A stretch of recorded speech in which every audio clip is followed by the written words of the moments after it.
So that just goes to show you that where you have, you know, like 64.9% passing with a 9 or an 8, in another school, you've got only 4.6% passing with all of their GCSEs.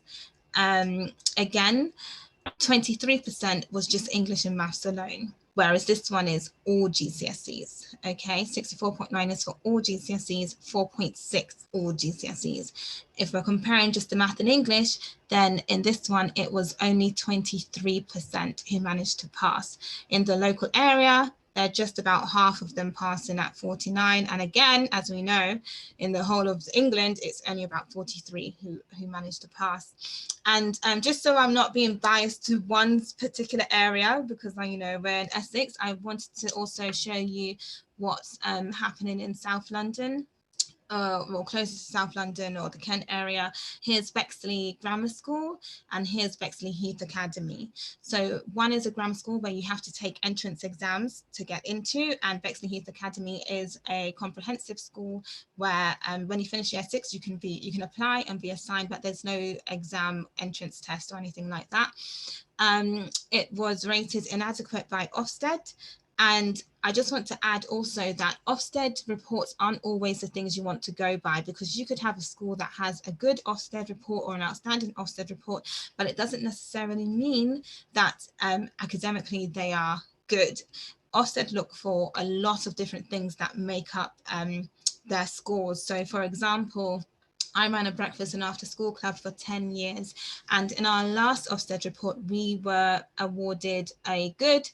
And I remember asking, why was it not outstanding? And I remember the lady who was the Ofsted officer was a Black woman. And I was like, you know, sister, you're not going to help a sister out, you know? And so I asked her after, I did say, why didn't we get outstanding? And she picked up on 2 things. She said, one of the things is that we did not have enough diverse literature.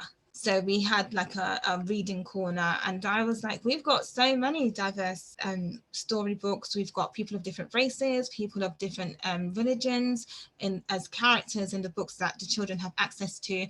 But we did not have any that showed sexual orientation. So we didn't have any books that had, you know, mum and mum or dad and dad. And that was one of the things we got marked down for.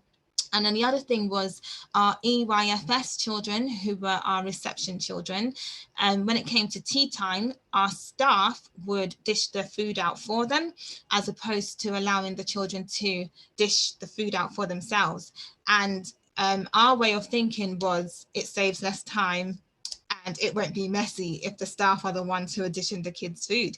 But Ofsted looked at that and said it doesn't encourage independence from a young age. So there are lots of different things that Ofsted look at when they're giving people or institutions their awards or their grades. So it had nothing to do with if we were providing an academic service. It's got nothing to do with that. So it's very important to be careful about looking for other ways to measure how good a school is other than looking at their Ofsted report.